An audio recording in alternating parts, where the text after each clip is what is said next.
Hey guys, it's Steve with Trevisa Realty. I want to touch base. Obviously, as a Canadian, my biggest fear of moving to Southwest Florida or into the subtropic temperatures, which we're currently in, is obviously the storms, hurricane, water surge, basically all of the above, tornadoes. And so what we did is we basically, when we purchased through Florida, we looked at the FEMA maps and we based on our purchases, also our investment properties and the properties that we're building, developing, and selling. We're making sure they're all in flood-free zones. And you can do this through FEMA maps is a good one. Also, even Realtor.com, if you're looking at properties, you can switch it over to the flood maps and figure out where you want to move.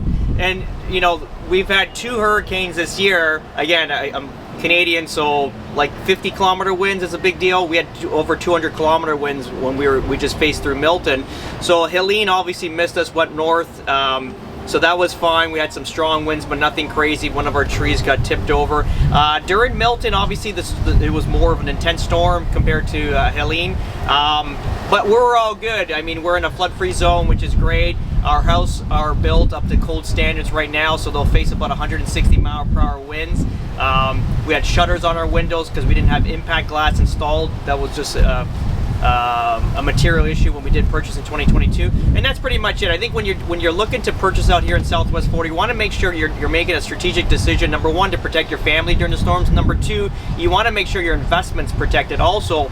And number 3, when you're not in a flood hazard zone, you're going to have more options for insurance policies rather than if you're in a flood zone. When you're in a flood zone, you're basically at the mercy of the insurance companies, and we know how that goes.